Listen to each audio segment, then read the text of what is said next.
Hello students, welcome to my channel home science exam master. आपका आज हम लोग काफ़ी लंबे टाइम के साथ बाद मिल रहे हैं। और आज का सेशन शुरू करने से पहले मैं आप सबको कहना चाहूँगी कि मेरे घर में कुछ फंक्शन था, इस वजह से मैं क्लास नहीं कर पा रही थी। अब वो ख़त्म हो गया है और मैं कोशिश करूँगी कि आपको डेली एक वीडियो दूँ।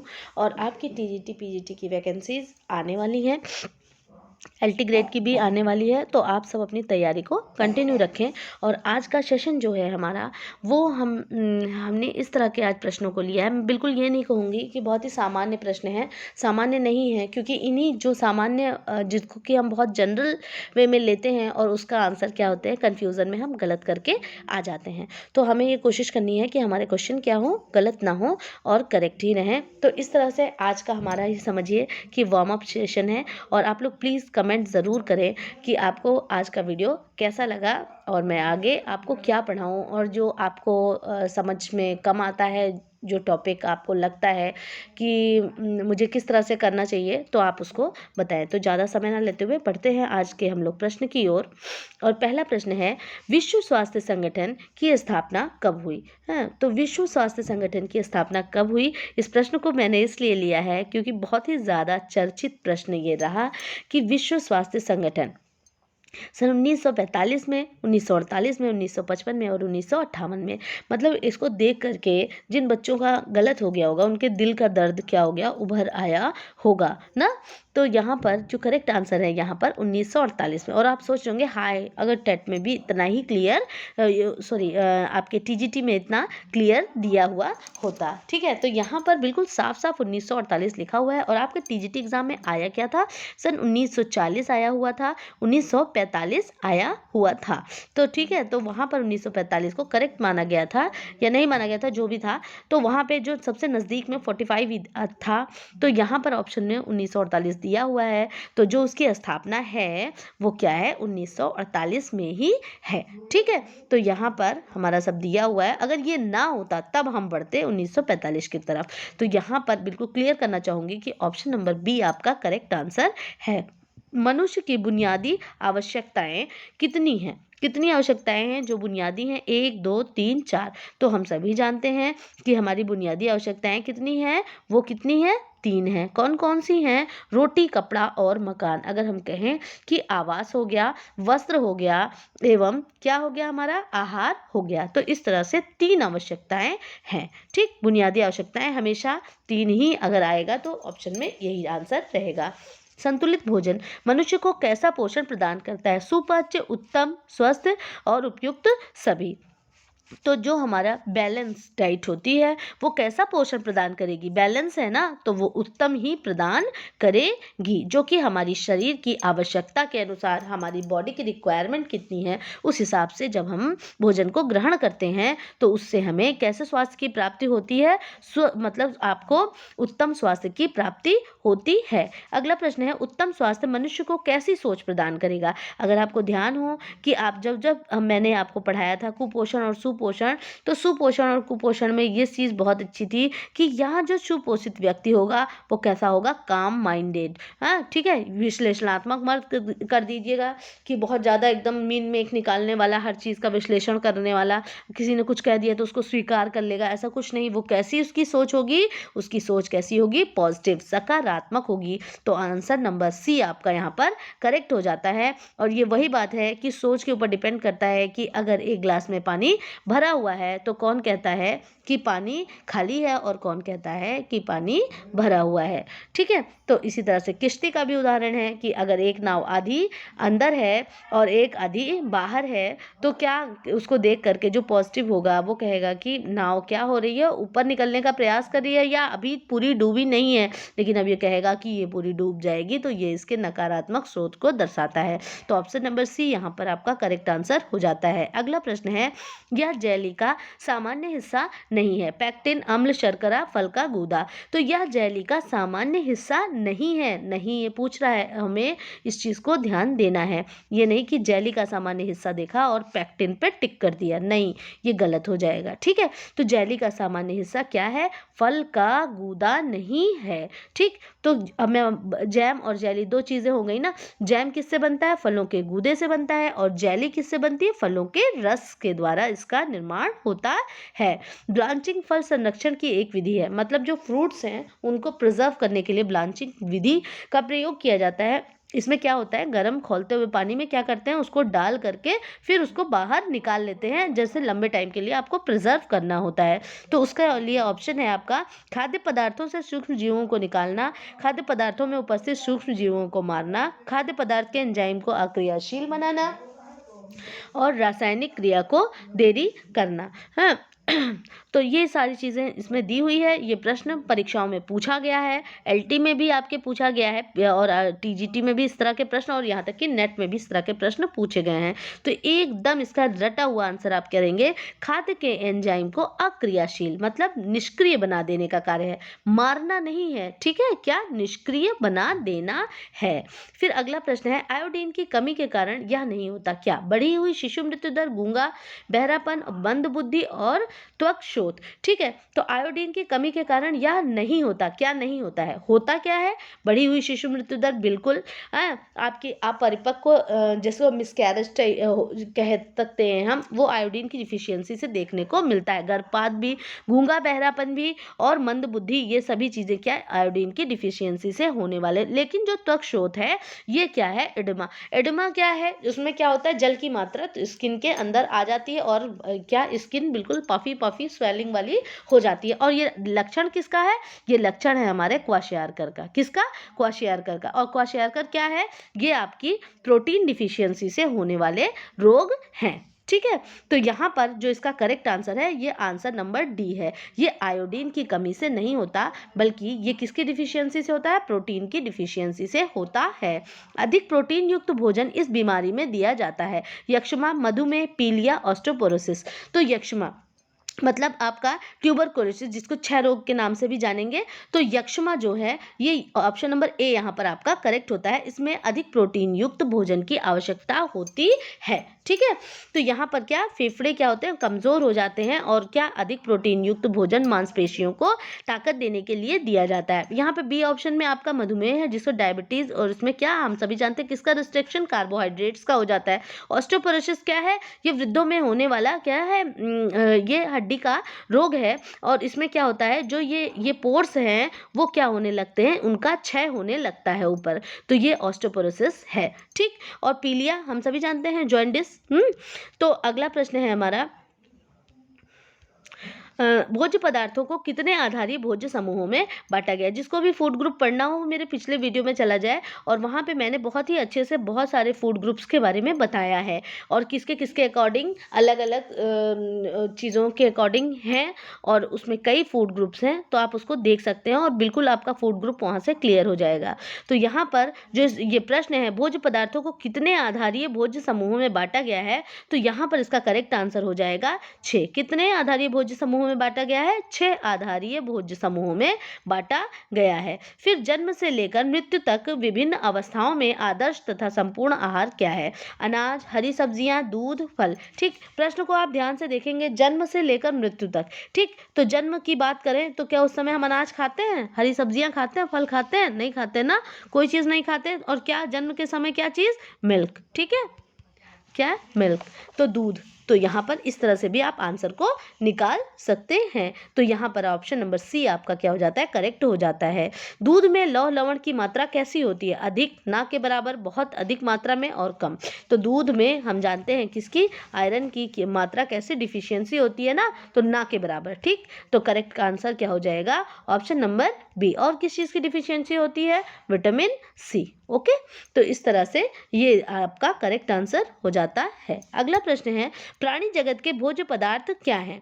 प्राणी जगत के, अच्छा अगर बात करें भोज्य पदार्थ की, तो जब भी हम भोज्य पदार्थ अपने न्यूट्रिशन में हम देखते हैं कि कोई भी चीज़ होगी तो उसके क्या होंगे, दो सोर्सेज होते हैं ना।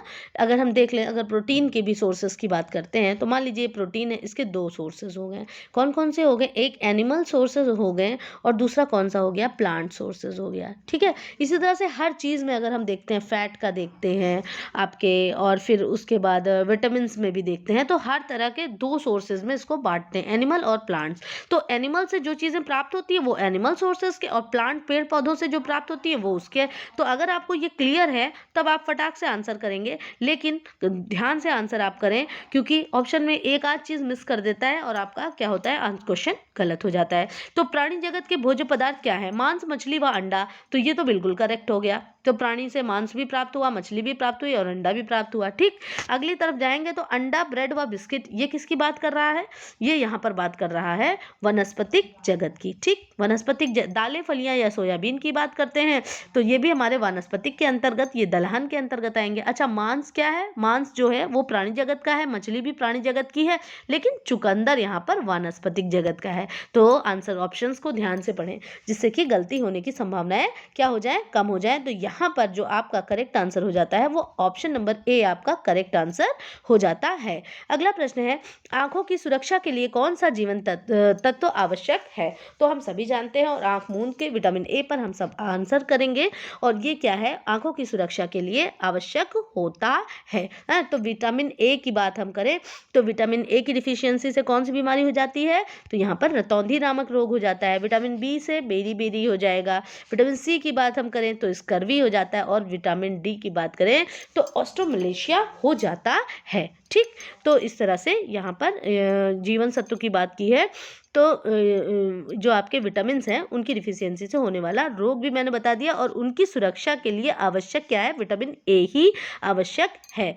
अगला प्रश्न है, शरीर की सामान्य वृद्धि के लिए क्या आवश्यक है, कैल्शियम, फास्फोरस, लौह लवण, आयोडीन, खनिज लवण। तो हम सभी जानते हैं कि जो हमारी सामान्य वृद्धि है उसके लिए कौन आवश्यक है, आयोडीन आवश्यक है। सभी रसेदार खट्टे फलों में कौन सा जीवन तत्व पाया जाता है, तो जितने भी सिट्रस फ्रूट्स हैं आपके, उनमें कौन सा तत्व पाया जाता है, उनमें विटामिन सी पाया जाता है। क्या पाया जाता है, विटामिन सी, उनमें क्या पाया जाएगा, उनमें विटामिन सी पाया जाएगा।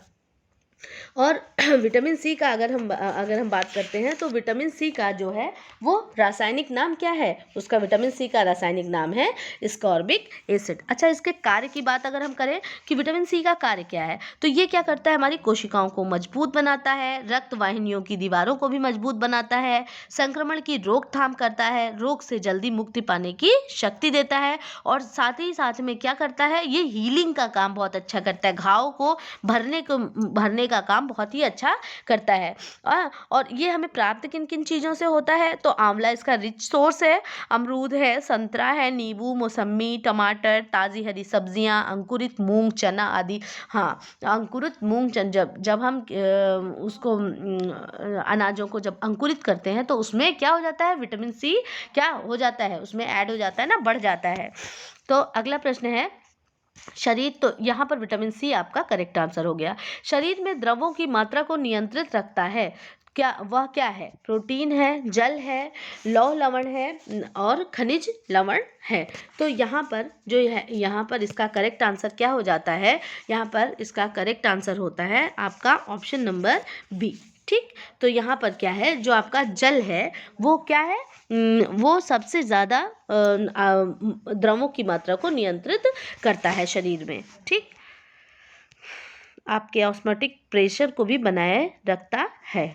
अगला प्रश्न है, नार्कोटिक्स का सेवन करने वाले को हो जाता है, क्या हो जाता है, शारीरिक रोग, मानसिक रोग, उपयुक्त दोनों ही, इनमें से कोई नहीं। तो जो नार्कोटिक्स का सेवन करता है उसको हो जाता है आपका मानसिक रोग हो जाता है।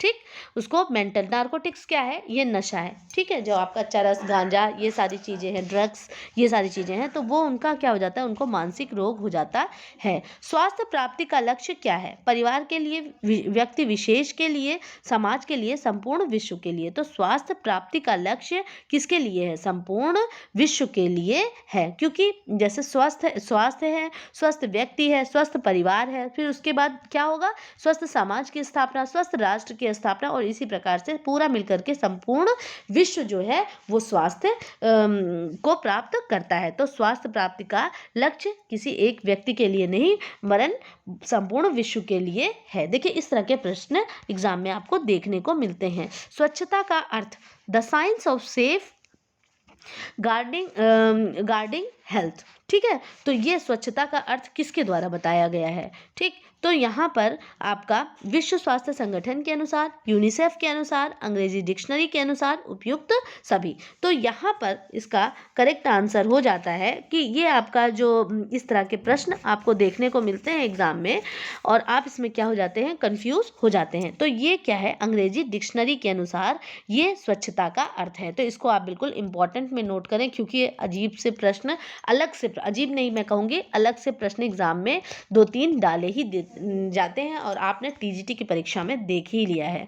पर्यावरण, देखिए इस तरह का प्रश्न बिल्कुल ऐसे ही बदल करके दूसरे किसी चीज़ में पूछा था, शायद पब्लिक हेल्थ या किसी चीज़ का पूछा था कि पर्यावरण स्वच्छता का नाम बदलकर रखा गया है क्या? विधायक स्वास्थ्य, पर्यावरण का स्वास्थ्य, मानसिक स्वास्थ्य, उपयुक्त सभी। तो पर्यावरण जो स्वच्छता है आपकी, उसका नाम बदल करके क्या रखा गया? उसका नाम बदल के रखा गया पर्यावरण का स्वास्थ्य। ठीक है, तो उसका नाम क्या बदल करके रखा गया? पर्यावरण का स्वास्थ्य। तो यहाँ पर आपका ऑप्शन नंबर बी क्या हो जाता है, करेक्ट हो जाता है। अगला प्रश्न है, व्यक्ति के स्वास्थ्य का संतुलन निर्भर करता है किस चीज पर? बाह्य वातावरण पर, आंतरिक वातावरण पर, उपयुक्त दोनों पर, इनमें से कोई नहीं। तो जो स्वास्थ्य का संतुलन है वो किस चीज पर निर्भर करेगा? बाह्य वातावरण तथा आंतरिक, दोनों तरह के वातावरण पर निर्भर करता है। तो ऑप्शन नंबर सी यहाँ पर आपका करेक्ट हो जाता है। अगला प्रश्न है, पर्यावरण प्रदूषण के कारण, पर्यावरण को कौन से प्रदूषण हैं जो कि प्रदूषित करते हैं? तो जल प्रदूषण, वायु प्रदूषण, ध्वनि प्रदूषण, बिल्कुल ये सारी चीजें मिलकर के पर्यावरण को प्रदूषित करती हैं। तो ऑप्शन नंबर डी यहाँ पर करेक्ट हो जाता है। अगला है, कृषि रसायनों से प्रदूषित होता है जल, भूमि, ध्वनि, केवल ए एवं बी। अच्छा आप ध्यान दें, जल कैसे प्रभावित होगा? क्योंकि अगर इसमें पेस्टिसाइड पड़ा हुआ है, रसायन पड़े हुए हैं, केमिकल्स पड़े हुए हैं, तो उससे क्या हो जाएगा, जो पानी इसमें गया और वो नीचे छन करके किसमें, जमीन के अंदर चला जाता है। भूतल, जो हमारे जमीन के अंदर का पानी है उसको क्या कर देगा, प्रदूषित कर देगा और बाद में वही हमें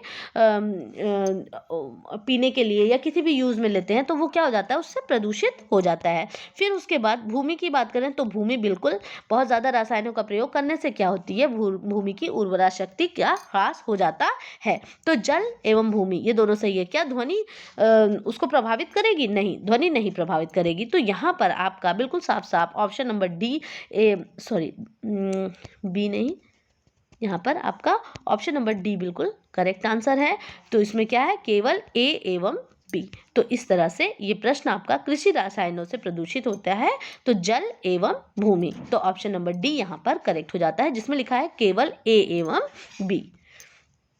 अगला प्रश्न है, विश्व स्वास्थ्य संगठन के अनुसार स्वास्थ्य के अवयव जो हैं आपके, स्वास्थ्य के अवयव हैं शारीरिक स्वास्थ्य, मानसिक स्वास्थ्य, सामाजिक स्वास्थ्य, उपयुक्त सभी। तो विश्व स्वास्थ्य संगठन ने जब भी स्वास्थ्य की बात की है तो उसने कहा है कि स्वस्थ होना ये कंडीशन नहीं है कि आप फिजिकली फिट हैं तो आप स्वस्थ हैं, आपका मानसिक स्वास्थ्य भी अच्छा होना चाहिए, सामाजिक स्वास्थ्य भी अच्छा होना चाहिए। ठीक है, तो ये तीनों चीज़ों को इन्होंने यस कहा है, इसीलिए यहाँ पर ऑप्शन नंबर डी क्या हो जाता है, बिल्कुल करेक्ट हो जाता है। ठीक, फिर अगला प्रश्न है हमारा, शारीरिक स्वास्थ्य का अर्थ है, शारीरिक स्वास्थ्य क्या है? शरीर के सभी बाह्य अंगों को स्वस्थ रहना, शरीर के सभी आंतरिक अंगों का स्वस्थ रहना, उपयुक्त दोनों ही, उपयुक्त में से कोई नहीं।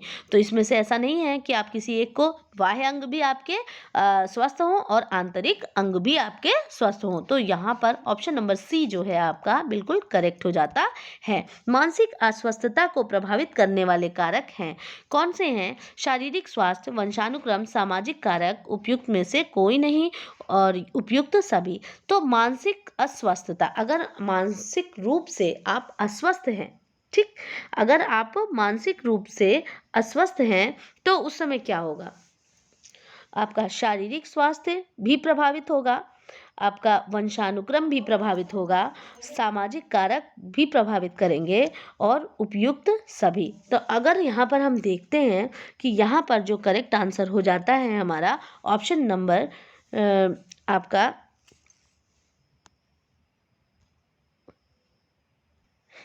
ई। ठीक है, तो क्या करेक्ट हो जाता है हमारा ई, उपयुक्त सभी, क्योंकि शारीरिक स्वास्थ्य भी, वंशानुक्रम भी, सामाजिक। अच्छा, मानसिक अस्वस्थता को, मेंटल हेल्थ जो है उसको प्रभावित कर, अस्वस्थता अगर मतलब मानसिक रूप से आप अनहेल्दी हैं तो किस कारण, क्या चीज़ें प्रभावित करती हैं? शारीरिक स्वास्थ्य, अगर आपका शारीरिक स्वास्थ्य नहीं अच्छा तो हम अस्वस्थ हो जाएंगे मानसिक रूप से, बिल्कुल सही बात है।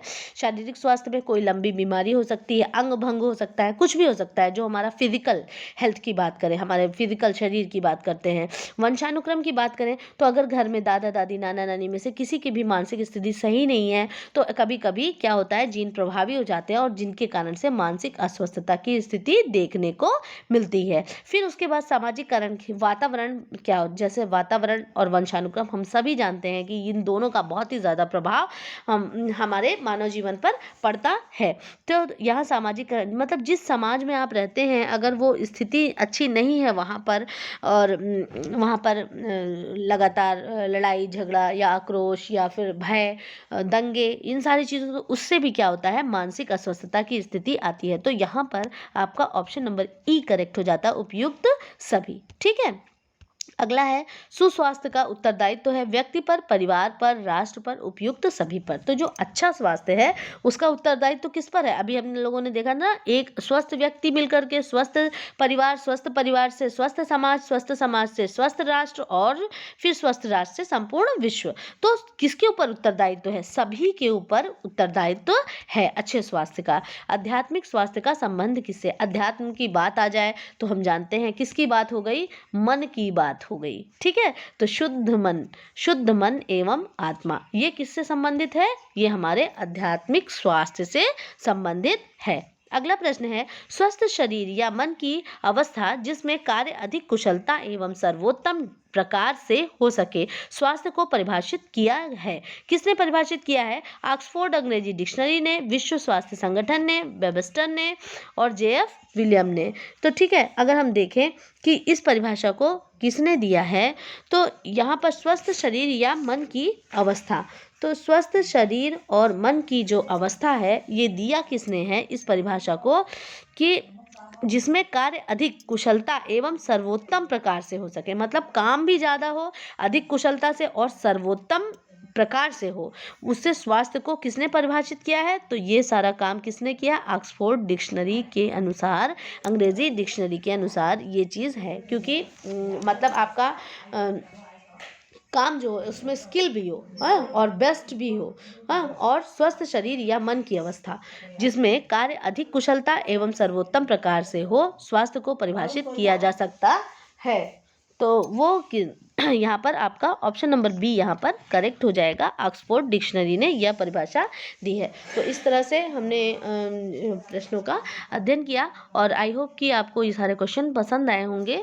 और ये ऐसे क्वेश्चन है, आपने अगर टीजीटी पीजीटी का इधर एग्ज़ाम दिया है तो आप देखेंगे कि बिल्कुल डिक्टो क्वेश्चन नहीं आते कि आपसे पूछ लिया जाए इसका क्या नाम है, इसका क्या नाम है। हाँ, प्रश्न आते हैं, जैसे क्योंकि प्रश्न जो होते हैं वो उनका एक लेवल निर्धारित होता है कि यहाँ से सरल है, फिर उससे कठिन, फिर उससे ज़्यादा कठिन। तो कम से कम कुछ नहीं तो जो मीडियम रेंज वाले प्रश्न हैं उनको आप हर तरह से पढ़े हुए रहेंगे तो कन्फ्यूज़न की स्थिति नहीं हो पाएगी और आप अपनी तैयारी को आगे बढ़ाइए और अच्छे से पढ़िए। और मैं कोशिश करूँगी कि लगातार वीडियो आपको मिलती रहे।